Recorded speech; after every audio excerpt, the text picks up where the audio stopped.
Sunday. What day is today? Date-wise? Yeah, no, like the day of the week. Well, It is Sunday. Yeah. Welcome to another episode of the Armory 33 podcast. As always, host Quinn and Tanner joining me. We apologize. Our schedule is a little different. This is something you and I have talked about doing for a while. We've is definitely talked about it a couple times. Going through our collection of firearms and what we have. Potentially some other. This goes back to an episode that we did a while ago, our EDC carry and our dream guns. One of my top 5 dream guns is a Toyota Hilux with a mod deuce on the back. Mine's a Toyota Hilux with a disc on the back. Hey, look at that. And that's another thing is you can attest to is that you've actually, I don't know if you have a plethora of weapons during your time in service for our country. Thank you for your service. What weapons did you carry when you were on overseas? Well, if you're allowed to talk about it. Because we have about that one story we're not allowed to talk about. Oh, I think I told you the other day. I was never combat arms. But I did work in the special operations side as opposed to what we consider the big army or standard side. I got to see a lot of interesting characters and firearms, both rifles and pistols. What were you trained on? What was your service? When I went through basic combat training, I was towards the end of the era where I don't know if they still use M16. Yeah, M16, that thing had seen a thing or two. It had been around the block many a time. I'm still surprised that thing was as accurate as it was. When I got to my unit, we were given M4A1s. The new standard duty rifle. Around since the late 80s, early 90s. They've gone through different iterations. You've got an original M4 or an M4A1. The standard Block 1. Block 2 upgrades have a quad rail design. I have a mini quad on mine. But full Picatinny along the side. Daniel defense rifles have the wrist 2. Handguards, part of the Block 2 upgrade. We saw further development with Block 3 upgrades like Geisley's. Yeah. Geisley URGI. They swapped out the entire upper to a whole brand new barrel, muzzle device, an entirely new handguard upper receiver entirely. Full. Now, when we both worked in the firearm industry, what is one of the things you look for when you were looking for a rifle? Do you look for a Picatinny rail on it? Do you look for a certain kind of handguard? My mindset on firearms has changed drastically from when I first bought this rifle over 8 years ago, before my first overseas rotation. I was 20 at the time. My take on rifles specifically, the AR platform has changed drastically. It's purpose-driven because this is a duty style rifle, similar to what I may have carried an M4 or what my unit had, what I was issued. I've never been on patrol, so take everything I say with a grain of salt. The barrel length, the handguard, everything is similar, traditional duty style setup. If you were on patrol, this would it'd be a replica type. The maker of my rifle is different, especially the upper receiver. Everything completely different than a standard Colt M4A1 like I had. As far as how the whole rifle is set up, at least, is close to what I would have had my rifle set up, even if it was just going to the range or doing any type of field exercise or training. We want to let this be known first. We have both been trained in firearm safety. All of the guns that we are showing today are unloaded. Correct. The 4 rules: know it's behind your target. Don't put your finger on the trigger until you're ready to shoot. Treat every gun as it's loaded. Have common sense. Honestly. These are things I stress to my 2-year-old now. We've all seen the Darwin Awards working in the old storefront. You've probably seen plenty of people that either A, should not have been allowed near a firearm or definitely need some retraining. Just people that just have non-common sense, and the term flagging comes up daily. I can't tell you how many guns I would hand to a customer, opening the bolt, making sure everything is unloaded, and they're still like waving it around. I'm like, can we stop doing this, please? Be an adult. You have the ability to take a life with these things. Not saying everybody that owns a gun is dumb, but some need refresh your course. 5-minute retrain. So we have this episode broken into 2 sections. Tanner has one of his beautiful specimens here. Always had the point down range. At the range, always down range. Yeah. I still use that when I'm not at the range, which is 50 yards in my backyard. That's fair. Yeah. So you want to give us a quick overview of what we're looking at and the specifics of what you have upgraded? Let's do a small background. 8 years ago, early 2016, before I went to Qatar Any viewers that know Qatar or have served understand that Qatar is not a very dangerous location. Most people consider it more of a vacation than a deployment. I say I have 2 deployments and 1 TDY. I don't fully remember what TDY stands for, but TDY is what we call anything that has us going away from our duty station. I went TDY one time to Florida, down to Tampa for 2 weeks to do training. Hey, Tampa and Florida might be deadlier than Qatar. I'm just saying. There's probably some areas. That's how it's described, as any place away from your assigned duty station. So Okay. anytime I went away from North Carolina, what used to be Fort Bragg is now Fort Liberty. At my time, it was Fort Bragg. To me, it will always be Bragg. However, it is now Fort Liberty. If I was away from my duty station, you would be TDY. If it was like, hey, we're going here for training, that's would be considered TDY. You would be on orders to do something along those lines. A couple months before I left for Qatar, I went to a gun shop 40 minutes outside base, and the guy only dealt in higher end, and I use that term loosely, but this is, and I don't mean to be a snob, a higher end AR. This is a Lewis Machine and Tool LMT Defender 2000 series CQC MRP. Okay. Don't ask me about the full terminology. Close quarters combat, multi-role. I think it is a 16-inch barrel with a standard A2 birdcage, AR-15, and a monolithic upper receiver. The entire upper receiver, all the way to the end of the rails, is one piece. Most companies don't make monolithic uppers. So for anyone that isn't aware, AR-15s are devised into the handguard section, starting at about here. The handguard and the upper receiver, one solid piece. I swapped the screws out as in itself. And it is a patented design by LMT. They're the only ones that hold that specific patent for their monolithic upper. There may be other companies that make monolithic uppers, but none stick to my mind. I was in the industry for almost 3 years, and that was pretty much the first time I've ever heard of that. So nothing I dealt Seekins, Daniel Defense, JP, and Geisley. SIG, not even SIG. Their SIG's pretty much across the board there, the 2 pieces, top and bottom. But yeah, but any other, like you was just saying, Geisley, Seekin, all the JP, manufacturers, even Diamondback, because that's what mine is over there. Yeah, they're all 2 separate pieces for the upper receiver and handguard, which is not a bad. LMT decided to do monolithic uppers. Because they could. Look at Kevin Brittingham from Q. Why does he do half the things he does? Because he can. I think it was more along the sense that it makes it more modular in the sense that you can change barrels and calibers rather quick. Similar to how the original Bushmaster ACR. There are 2 pins. If you take those 2 pins out, that allows you to pull the entire barrel and gas system out. If I had another barrel, I could pull both bolts out, change the barrel, put the bolts back in, tighten them. Yours is chambered in 223 556. Mine is a 556 barrel and chamber, which is a 556/223 caliber. Oh, this is like your brain of autism. This is the skill set you chose to have.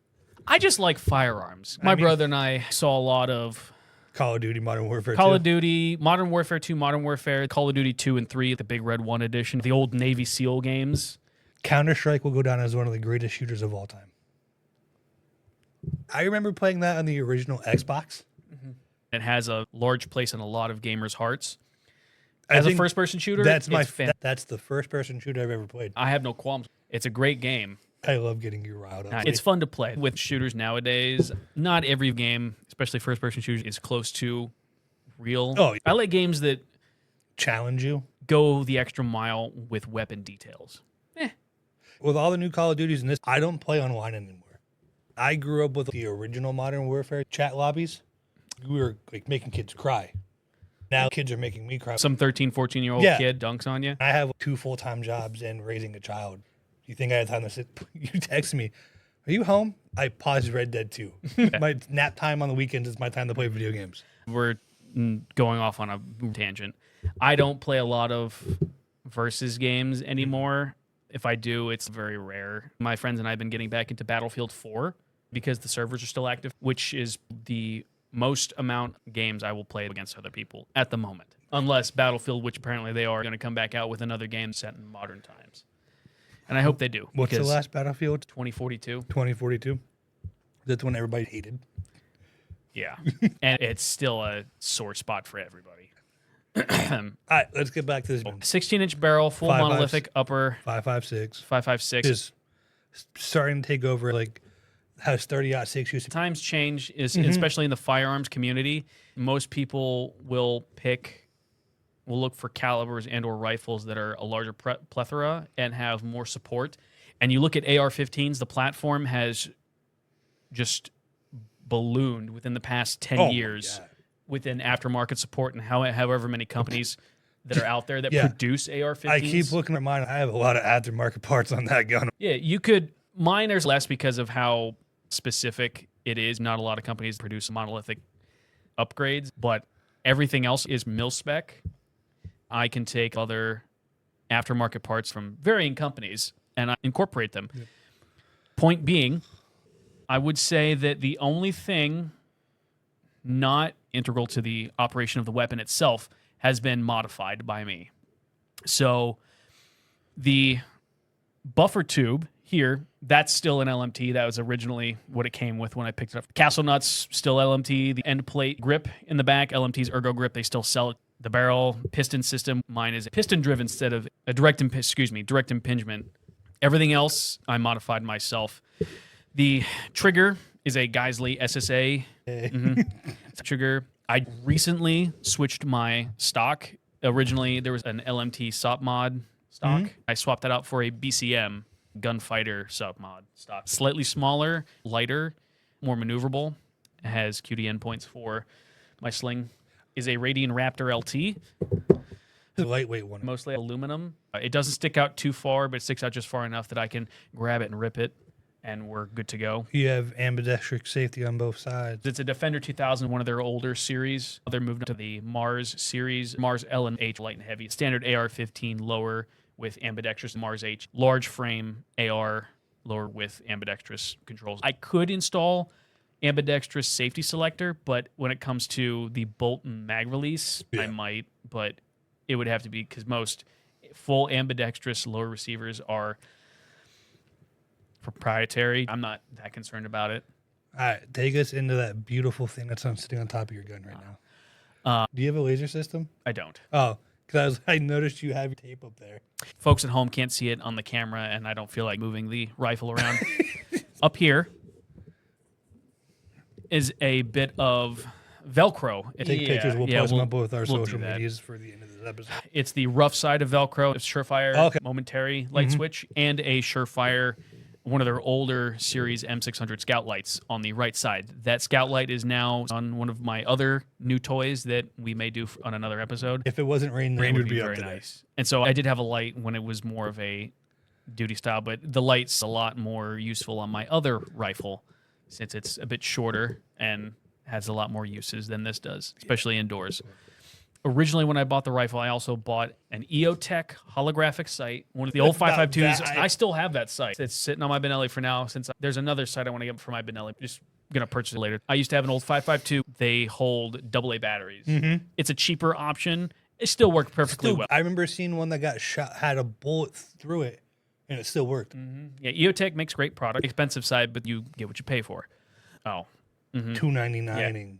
There's no point, and this is more of a personal, not really a pet peeve, but more of just a personal mantra.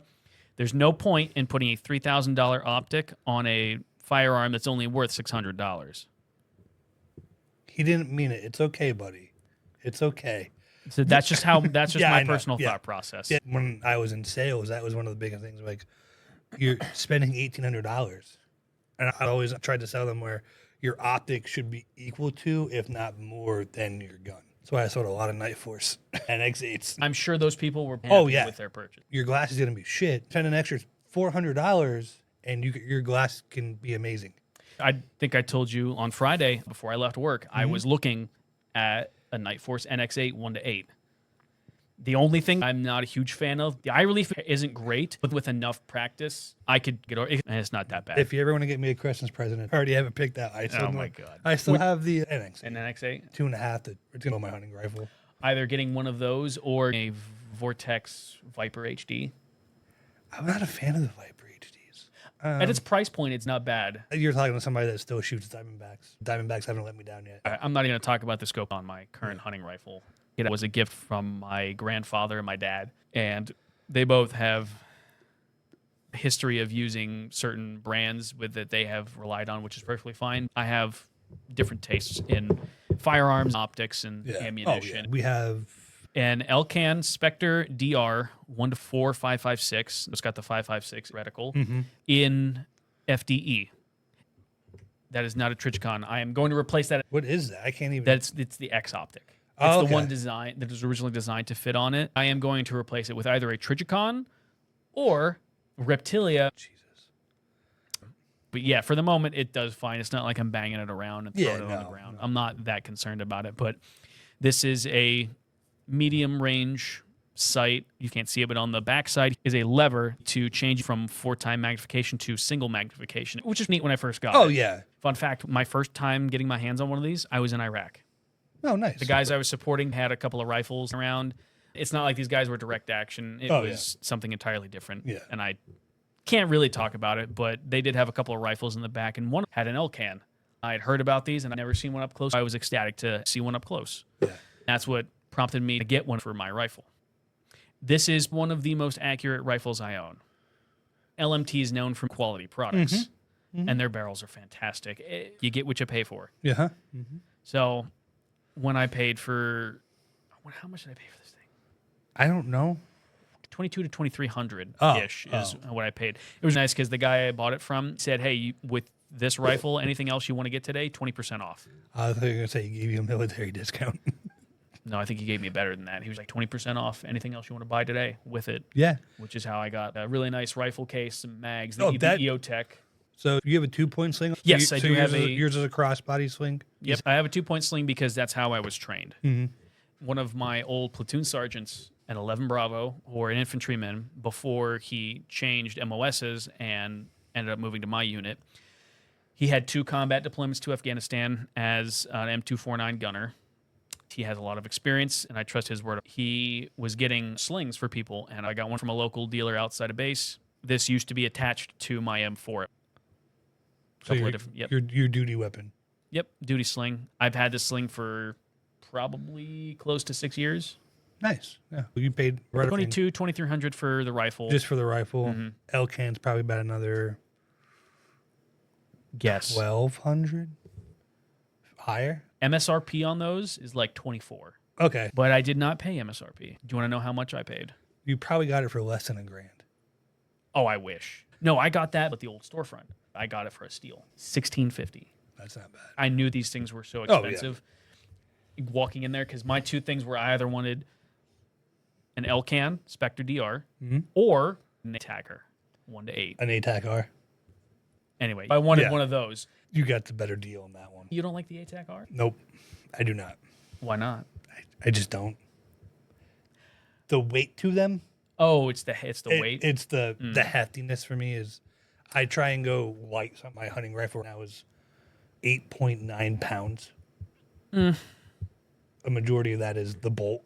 Yeah, having got the chance to work downstairs, I put my hands on an ATAC-R. It was a used one. I was like, ATAC-R, 1-8 in FDE. Let me break this down. Take a look.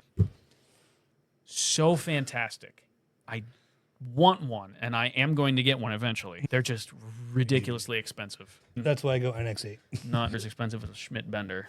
I thought about getting one of those too. The amount of money I've held in my hand, I just went, yeah, I'm going to put this back. I don't want to touch this anymore. I'm done. Downstairs, I was like, let me break this out of the box. Take a look. Right now, we're looking at about 40. If we're talking about just the rifle and the optic, yeah, probably around 45 MSRP. What I paid, probably under 4,000. Combined with everything else, it's probably at or above $5,000 with everything else I have with it. Specifically that X optic too. I don't remember how much I paid for it. It wasn't as pricey as a Trichicon. It does look nice though. The hodgepodge of colors. Could Cerakote it if I wanted to. I know a guy. This was the first firearm I purchased as an adult.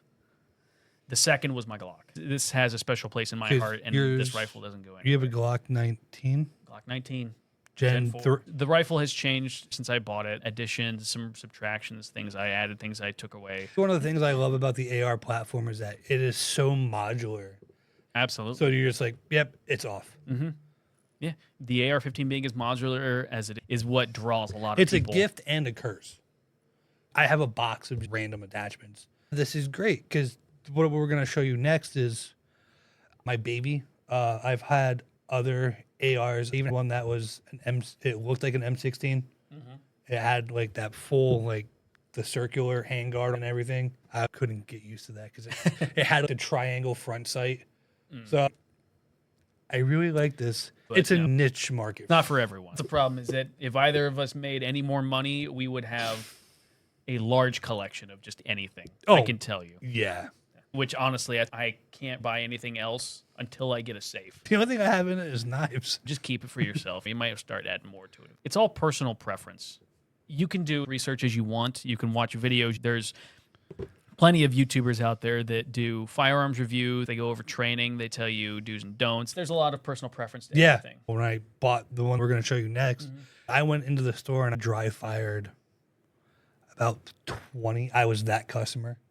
This is what I'm looking for self-defense tactic or aspect of it, as well as a hunting gun at the same time. And I just literally dry fired about 20 different rifles and found the one I want. It's a cheaper option, yes, but the upgrades. Make up for it. I have about 4 coyote kills with that gun alone. If you are thinking about or are in the process of going to get your first rifle or your first AR-15 in general, understand that you do not have to buy the most expensive rifle. You don't have to pay $3,000 for a JP Enterprise or $4+ grand for a Knight's armament, or even over $2,000 for an LMT. The way we set this up is a budget gun build.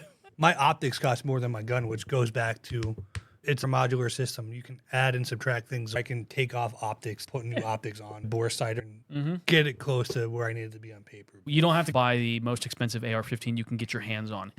If you want to, and you can, without breaking the bank or hurting yourself and or your family in the process, monetarily. But if you do, more power to you. Because I can guarantee you a lot of those rifles are going to hold up. And here's another thing. You can spend $6,000 on the perfect rifle, the perfect setup. It comes down to the person who's behind the gun, the person that's behind that glass pulling that trigger. If you don't train with it and you're a horrible shot, you have a $8,000 paperweight. True. What's your sighted in? I want to say, Mine's at 50, but I can reach to 100. fun fact, if you didn't know, one of the things I saw a while, like I'm talking probably like a year or so ago, saw a couple of videos of a guy running training classes doing what they combat sighting, which was at 50 meters, because 50 meters also constitute roughly the same sighting at 200, the way the ballistics for a standard 5.56 round actually works out. So if you're sighted for 50, you're also sighted for the same at 200. Correct me if I'm wrong in the comments. I'm not an expert, but at experiences. 50 yards, your bullet reaches top flight, correct? That's what somebody I used to work with told me. He said, like, you're sighted in at 50, 100 is only going to rise maybe a half an inch. When we were sighting in our M16s, they told us that if you're shooting, your bullet starts here, and here's 300. So if your sighting is the same, you're good. Halfway between your muzzle and 300 at 150, you're at the height of your arc. If you're shooting at a silhouette at 150 meters, aim low. With 50, you're probably good here. Your arc goes up, comes back down, and is at the same, roughly the same area that you would be aiming at for 50 meters at 200. So that's how that goes. But yeah, back to what I was saying. You don't have to pay an absorbent amount. There are plenty of budget-friendly options or anywhere in between as well. There's plenty of options out there from the high end to low end to middle. There are good options. I don't think we're allowed to recommend guns. What about companies? We can talk about companies. A good company that I've actually looked a while, it's hard to find any of their stuff in stock. Yeah. Bravo Company Manufacturing. Their prices are fantastic, and you get excellent quality. Eventually, I'm going to buy one myself. If I didn't go with Griffin for my SBR, I would have gone with BCM if I could find one. Because I bought that right before COVID. Then ammo prices went up. It's somewhat returning to normal. We have a presidential election, which is where everything's going to go back up. Prices are going to drive up again. If not BCM, the next step up from there, and I will never tell anybody no with this company, Geisley. Yeah, 100%. That's what's great about them. They're in our home state. 2-hour drive. They make some of the best firearms I have seen and or laid my hands on. They had that one called the Border Patrol rifle. Some of their budget-friendly options are still very nice. That was like $1,600. It's a fantastic price. If you want to step up any of their Super Duty Mod 1s, El Jefe, I think that one's a little lower, actually. No, that one retailed for $23. Originally, it was. Oh, I think it's lower. The El Jefe or Border Patrol versions from Geisley, fantastic rifles. Fantastic triggers. Their Super Duty line, you cannot go wrong. Branson would be in the corner having a conniption. He loves Geisley's. The Super Duty line has only gotten better. Any of their URGI uppers, if you wanted to do a clone specific to rifles currently being used within special operations. I can put it on a thing. I want to see how heavy this is. A little bit, not much. Mostly on the front. Piston-driven rifles, a monolithic upper like this, they're going to be heavier than standard AR-15 platforms. I like how your pick rail is numbered. That's for a reason. So, don't forget that. Thanks. Your desk cover. These were designed around duty use, so it's great for, let's say you have a setup like this, but then you want to change it for a night operation. It helps zero. Correct, as well as knowing this optic goes here, the clip-on thermal is going to go here. I have this light or a D-ball or a PEC 15 right here, something along those lines. Yeah, no, that's something that you'll see a lot on duty-specific and or actual mil-spec rifles. Hand me mine real quick. Throw that up over. Mine fits perfectly. You right over there? Yeah. Stop playing with yourself, Tanner. We got more guns to talk about. This is the Diamondback DB10. I bought this back in 2019. I pitched it to my wife as a late wedding present. This was originally all in black. I had it Cerakoted along with my Glock. I'm very picky when it comes to my guns. I don't mind black rifles, but I like a bit of color. One of my good friends, Ryan, has the same gun. I told him to keep his black. So we know at the range. It's the same rifle. Same base. Then I have the Vortex AGM UH1 and the 3-time magnifier on it. That's fantastic. I did have a scope on that at one point. I believe I had the Diamondback Tactical 4-12. It just didn't suit what I needed. Unlike yours, mine does not have the full pick rail. I have a 3-section here and a full from here all the way back on the here. upper receiver. Yep. So and then, I had very limited space. I have one pick rail on the side, which I added because I did have a Surefire light on the other side. Is that a pick rail at the 6 o'clock position where your grip is? It looks like it is. Yeah, that was another one I added on. It's not key mod. It's M-Lock. M-Lock. M-Lock is the future of handguards. Key mod never really took off, but it has its purposes. Yeah. One good thing about key mod, a couple of different gun companies. One of them is JP. JP does key mod left and right. Do they? Yeah. That's weird. Well, I know of them has a key mod. Accuracy International does key mod huge still, especially for an AR. Key mod is great, or anything that has some sort of a gas system. Key mod's great for getting around those gas systems because M-Lock, like the one big thing I noticed about my new rifle, I had to put things on the 6 o'clock position. I had to get around the gas block because M-Lock is so high that it was, my M-Lock handguard was thin enough that it was bumping off of the gas block. So key mod's a good way to get around that. Yeah. So some of the basic things I've done just to replace it is new buffer tube, new buttstock from Magpul. Everything on this gun is Magpul. I have the Magpul 6-position buttstock. I run about 3rd or 4th position back. Not fully extended. Different pistol grip on mine as well. Okay. I swapped everything out. That's my single point sling. I had to take the castle nut off, take the buffer tube off, replace this so it's a single point sling holster. I don't think I've broken so many wrenches and cursed so many times. There's that one little spring you cannot lose. You had to keep the buffer in. Fun times. I am going to be replacing this with a 45-degree. More of an angled. Very small angled, very close grip. Is that a C grip they call that? Yep, C grip. But what I love about the Vortex AGM 1 is it has a night vision mode. Higher end EOTechs that have night vision mode, which helps. But no, there's a guy in Mifflinburg that Cerakoted not only that, but my Glock, which we're going to show you. He's like, what colors do you want? I just want one color, coyote tan. He said, okay. Do you want to leave all your accent points black? I call it a burnt peanut butter gun. It has one side safety. I did change the dust cover on the other side. It does say NATO 556 on it, which is weird because I don't shoot NATO 556 out of this. Winchester green tips. That's 556. Is right? it? Yeah. I don't know. Might be 223. Is it M855? I don't know. They're over in the. If it says green tip, it's M855, which is 556. Well, then I stand correction. Like I said, I went through a couple $100 of ammo, finding one they liked, and the green tip was the cherry on top. And 62 grain M855. 193s? no, I had somebody that could make tracers. Oh, that's fun. Did I ever tell you about the time? Did you use a Mark 19 as the fire warning shots? I was in rifle training. Towards the end, we started getting bored. You know what happens when soldiers get bored? Shit gets blown up? Really? Yeah. It's, Okay. My roommate and a good friend of mine were doing 249 training. It's a string of 5 rounds. 4 of the rounds are standard M8, and every 5th round is a tracer.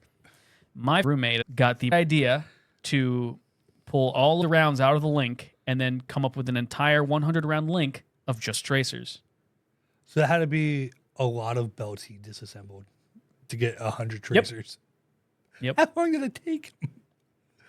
15 minutes, maybe. That's not bad. Just disassembling it, putting tracers in a pile, putting them together in the links, and putting them back in the box. I remember watching a history video on one of the World War II bombers. Instead of every 3 rounds, it was every 6 rounds, so the enemy couldn't see where it was coming from. Okay. And he's just like, boom. Brr, brr. I was like, genius. I forget who made my charging handle, but it's not a Diamondback. I don't know who made it. It does, however, look like a traditional AR-15 It is. charging handle. It's only on one side, so you have to squeeze it. The ambi ones, I don't like full ambis. If Have you're you tried my left-handed, Radian? no, but if you're left-handed, there's something wrong with you. That's my dad joke for the episode. So this gun was $6.99 on sale for $5.50 when I bought it. The trigger pull, I swapped mine out. A local guy put a Geisley in there. I can't find the paper. I texted him the other day, and he didn't text me back yet. But yeah, It's a bit heavier than mine, but still not bad. Much better than standard mil-spec. when we have range A's wear my vest, I have a clip I can put on this, so I can do the single point, but I can hook it on my vest too, so everything just sits right there. Because there was times where I was going out coyote hunting, I didn't take my gun off. I slipped it over and I held it like between my legs as I was driving. Yeah. I was like, this is safe. This is Safe enough. yeah. Safety was on. Trigger finger was off. I'm Nothing good. wrong with that. But no, that's mine. I neglected it this year. I haven't shot it that much. Cleaned it the other day. In the 8 years, I shot it probably a month or 2 ago. It wasn't much, maybe 50 rounds. Yeah. 2 And I mags haven't worth. cleaned it, which is fine. Weapon maintenance is a big. However, you don't have to clean it all the time. Some people, it's perfectly fine. I have no problems with it. If you go out to a range, clean it every time, there's nothing wrong with that. You don't need to, but you can if you want to. This is actually the one where if I had to go somewhere heavily populated, this is going in my go bag in the back of my truck. Oh, yeah. Because the go bag is right next to my vest, which has Okay. my plates in it. I prepare for the worst when I go out. My wife hates me sometimes. Today, we were going to lunch with her family, and I got in the car, and I was like, I had to go back in the house. She's like, what'd you forget? I'm like, I forgot Toodles. She just looked at me, shook her head. It's a tool that can fix everything. What would you call your rifle? No, that's what I call this. That's Toodles. That's fair. That's the shit went sideways. Oh, yeah. This is great gun. It's probably about 8 pounds. Your grip's solid. Yeah. That's actually hollow. It still feels, Yeah, feels pretty I hefty, know. too. But like I can just go like that. My flip count, which is great. Those Hueys well received, considering they're compared a lot to EOTech, as EOTech being the at one point the sole manufacturer of holographic weapon sights, and now Vortex making their own to basically deal with it or put it up against it. It's a great sight, great weapon sight. And I've always thought about getting one myself. I'll let you shoot this. And Help me decide. yeah. I would need to put it on something. It was great because it's quick to attach. I haven't marked where the bolt go when I take it off. I haven't taken it off yet. No, I run it more magnified because of my stigmatism. Weird people judge me when I say that. When you look through a holographic sight, there's a bunch of mirrors and there's a bunch of lasers that are reflecting off that mirror that give you the fuzzy crosshairs and scopes. When I threw my magnifier on, it made everything look solid. I went with that setup because I can shoot it with or without my glasses. The only bad thing is that it's red. I have a problem seeing red sights sometimes, but the magnifier helps. And, yeah. That's pretty good. I never thought about that since my eyes are pretty okay. Nerd. But you found something that works for you. Yeah. And that's all that really matters, folks, is that find something that you are comfortable with and that you know that you're not going to have any issues with. Yeah. I had another sling on the butt stock and up here, I didn't like it. It got in the way when I'm trying to use my front grip or just trying to grab it would get tangled up. But no, single point sling is I found works really well, especially when I'm out coyote hunting or just I'll carry this with me when I go up and just check my deer cameras in the off season. I live in the woods. I'm not a huge fan of single points, but I see the appeal. I'm shorter, so I like positive control over any firearm if I have a sling on. Single points are okay, not my ideal, but not everything I do is going to work for people, and not everything that you do is going to work for I might other shoot people. your gun and be like, yeah, this is great. I might shoot mine, but I was like, but I'm going to prefer mine. Yeah. Yours is a $4,500 gun. Mine's about 10 or so. All said and with done. the optics and everything. The Huey is just Beefy. I think it's like retail is for like $6.99 MSRP. I think it's higher than that. It might be. I 'Cause know you can buy it in the set, but the set comes with a 2-time magnifier, and mine's a 3-time magnifier. basic EOTechs are minimum 900. Let's look it up right now. The Huey. AMG UH1. They have Gen 2s out? Yours is a Gen 1? I believe so. How long have you had it? 9 months. Gen 2 is $1,000. That's MSRP from their site. It might Yeah, be less if you get it somewhere else. That's $1,000 holographic sight. I think I paid cost for it. I bought it off somebody from work. That's nice. Fucking. No, that definitely plays out nicely. The magnifier, I can change that if I want to. For you, it definitely makes sense. Oh, yeah. There's no Cokes in there. Is that what you're looking for? They're probably not cold. Those were the last two. That's why we savored them. That's fine. There's a Red Bull over there if you want No, it's okay. it. That Red Bull has been good since 9 a.m. It's been open. Tells you how much I've been drinking lately. But let's take this off the table and then go into the things we carry on a daily basis. Yeah, that's fine. We're going to go rabbit hunting later. My daughter yelled at me for trying to shoot Bambi. When it comes to rifles, this right here is my baby when it comes to my everyday carry. This is a Glock 17 Gen 3. Everybody picks on me when I say this. I love the Gen 3 grips because Really? it gives you the finger placement. Why is the finger grooves? You sure it's a Gen 3? Yes, this is a Gen 3. I also have the Surefire X Ultra. This is my everyday carry. It fits well with my We the People holster, 4 flashlight, and Optics cut. You may have an issue putting an I have a Dremel. This is the one I cannot go without. The bad thing is my holster is outside the waistband, so there's a big imprint. Thousands of rounds have been put through this gun. I only had to use it one time in self-defense, but I didn't fire. Oh, you pulled it? I pulled it. It was one of those traffic stop things where I was in a very sketchy area and it was a very long red light and I noticed people were walking towards me. That was my Heart attack for the day? yeah. And that was one of the things I went, yeah, this goes with me wherever I go. Not a bad thing. It's not that. It's never far away from me. It's in my bedside. Don't have to worry about anybody, especially your daughter. She knows now when she sees me, she goes, okay. She doesn't understand it yet, but she goes, we're safe. I'm like, yes, we are. What do you got over there? I'm sorry to interrupt. Mine did come in black, but I got a Cerakoted at the same time. Safe. You're good. I didn't mean to point that at the camera. Making sure you know it's safe. Yep, I yep. can manipulate it. Yep, you're good. Thank you. Yep. I'll let you check mine. Slides back, mags out. We are good.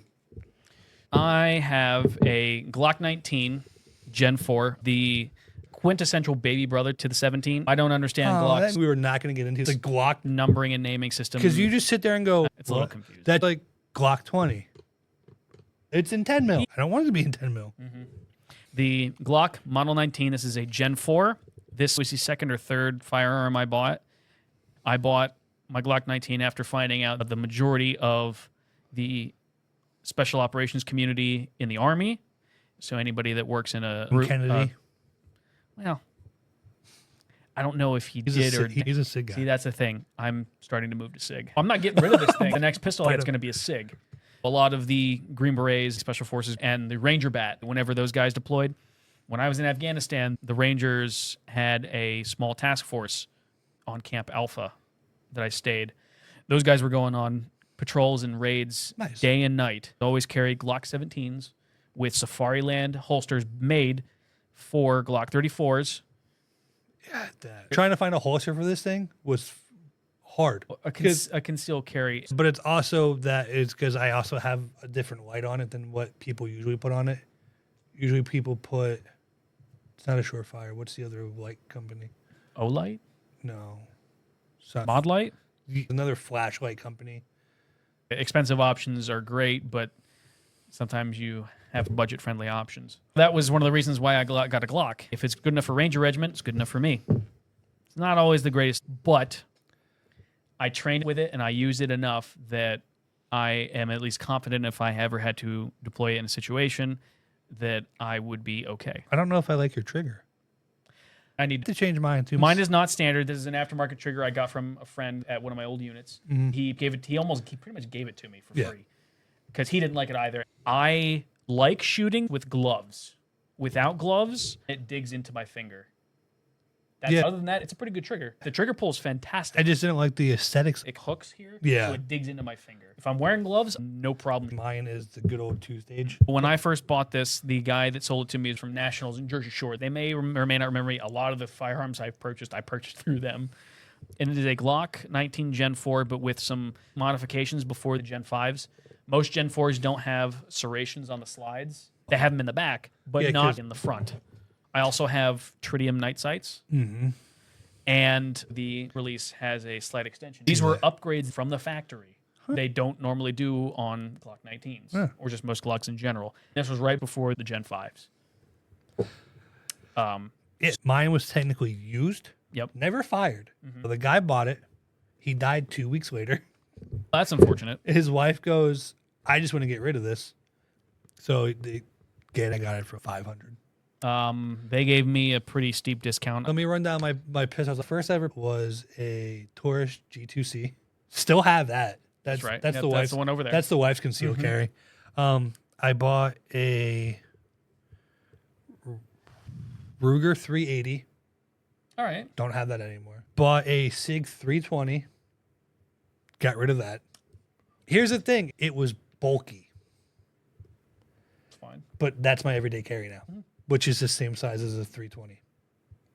Feels better in the hand, though, don't it? Yes, it does. Very first handgun, and I own 3. 2 I bought. The other was inherited from my grandfather. I don't carry that one. It's sentimental, and I don't trust it with my life. It is a Rossi snub-nosed 357 Magnum. It's fun to shoot, but I am not accurate nor confident enough to employ it. My next pistol will be a revolver. I don't know what revolver. A revolver, not a Kimber though. Not a Taurus. I'm not a Kimber fan. I had nothing against Taurus. I carried the Taurus for the longest time before I bought this. That gun, I'm good with that gun. I'm great with this gun. When my wife and kid aren't home, I do drills. I showed you this flashlight. I can cut all the lights and still record a podcast with this flashlight. I know. It's a turbo, right? Powerful. And the other thing I always carry is my Surefire. It's a G2, right? Looks like this one I have at home, just in a slightly different color. Because this has 2 different... I think it's a 50 and a 500 lumen setting. That thing is... great. This is bulky. Here's the problem. It works. That's the reason I got the Surefire. I was sick of carrying this around. Sometimes I carry both. I started carrying this pen flashlight. Is that your Cloud Defensive one? Yep, it's Cloud Defense. 50 and a 500 lumen. Ooh. I sold that to you. It's USB-C, chargeable. Great price. It's slim, hardly noticeable. I can slip it into my pocket. It's taller than mine. Just slightly. I'm scraping sides coming out. They're both Surefire, Cloud Defense, two known manufacturers. Cloud Defense is building a good name. Surefire has been known for years for not just flashlights, but other products. This feels heavier, though. I'm sweep deprived. The 3 pistols I own, one was inherited, 2 were bought. The first was my Glock 19. The second was a Glock 34. Is that still chambered in 9? 9mm, yep. It's the competition model. I just want a large frame You pistol know this what time. does shoot really nice, though, and it might be my next pistol besides a revolver? What's that? A staccato. It's made in Texas. Who produces them? Daniel Defense? Hudson? I don't remember. Staccato. How do you spell staccato? Oh, is it 11? Look how nice those look. It's a large frame, double stack, 2011. Yep. Includes a red dot kit, which covers hardware to mount a Trijicon RMR, SRO, RMR HD, Leopold Delta Point, Halo Sun 507C. You can add the optic. Why is an aim point optic more? We have to make How much more? $100. Is it showing the price? Or Yeah, how much $729.94. The Halo Sun 507 is just $309. I'm surprised they're more expensive. If you how- don't know, is ridiculously expensive. Very good products, but just really expensive. That's because I added the 420 round max. Without the mags and the Oh, optic, yeah. it's still going to be what? Yep. But Tanner, thanks for bringing some weaponry down. Absolutely. It's a pleasure. This is actually, I think, the first episode we actually had guns on. We've talked about them numerous times. Yeah, we've talked about them, but never done anything like It's really this weird. before. So We're getting close to episode 50. before we close, do we want to talk about any peeves, suggestions? Just be smart at the range or gun store. Don't point it at people. Yes, it's unloaded, but be smart, please. No, I fully agree with that. If you are looking to get into firearms, if you want to take your own safety and take the safety of yourself and of your family into your own hands, no problem. Oh, yeah. I'm serious. There's no problem admitting you don't know Yep. something. If you want to learn, do some research. Go, see if go you to have a range. a gun store Yeah. or any place where they have some sort of professional that knows what they're going to do, and take a class. Ironically, if you contact your local PD, they'll give you a gun safety course. Some PDs do it. When purchasing firearms, do research, find what you may or may not like and what you think you're going to be good, comfortable with paying for and carrying. Then go into your local gun shop and purchase. Have them put that specific model in your hands to see if you like it. Ask them what they recommend for a novice or entry-level firearm. You also have to be realistic. If they're trying to upsell you, know what you want and don't let them pressure you into buying something that you don't feel comfortable buying. If you know someone, you have a friend, family member that may know a little bit more about, take them with you. We love going to gun stores. If you go into a gun store looking to buy your first firearm, specifically pistol, get as many pistols in your hand as you can. Find something comfortable. Fit your hand. The weight is nice. You can rack the slide without struggling. Yep. Because I can rack this slide day in and day out. It's how comfortable you are with that firearm. If you do not feel that you could employ that firearm in a situation that you would have to protect yourself or someone else, don't go with it. If you feel that you put this in your hand and can do this, then there you go. Take it to the range, train, shoot, take some courses. Get out there. Don't make your first time shooting a life or death situation. I put range time on my guns during summertime, weekends. Have you been to a range day here? No, never. Every time we go, At the range or something. or don't give you enough time, or you Do show that. up late, Yeah. or the day you're supposed to come. I've been drinking all day. Yeah, he's right. Don't let that be your first Yeah, time. no, go out. Yes, ammo is somewhat expensive, but I would rather you be well prepared. If you're just plinking a bit, you're just having some fun. If you're serious, make sure whatever ammunition you use, train with that ammo so you know that it will be effective. Prime example is when I shoot, I have 6 mags. 3 have FMJs, 3 have critical defense. Hollow points. I alternate the mags. I'll finish with my last mag of the day, hollow points. And yeah, it's just repetition, knowing where I'm aiming, because you've seen the targets on the range. Yep. Yeah. They have 5 circles. Sometimes they get off circle, but There's no problem with that. You're not going to be great overnight. If you are, more power to you. Some things take time. practice makes perfect. If you practice a lot, your hard work will pay off. I wasn't a great shooter when I started. I still wouldn't consider myself a great. Get panic attacks when I zero my rifles. I was like, do I carry the 4 divided by 2, go left or right? I'll go one way. Nope, had to go the other way. So how many adjustments? I made 18 clicks. I had to go another 18. And then when people talk, you're like, forgot what number. Yeah, like it's that the counting worst. thing. You were notorious for that. I'd be doing something to start all over again. I did that on purpose. It was a flashlight, but Yeah, this repetition practice, get after it. thanks and welcome to our TED Talk. Be safe about it. Next time we do this, you're gonna bring your. Another one, I can bring my Benelli. I can bring my Browning A5 that There- you've never seen. That one's a fun one. I want to have Shane bring his down that I bought the ammo for. Oh, it's 30 cal? That would be a really good one. Maybe when we take all the corn off, we can get a nice fall range day in. That would be pretty nice. But we have a lot of people that can bring stuff. We have connections where we can.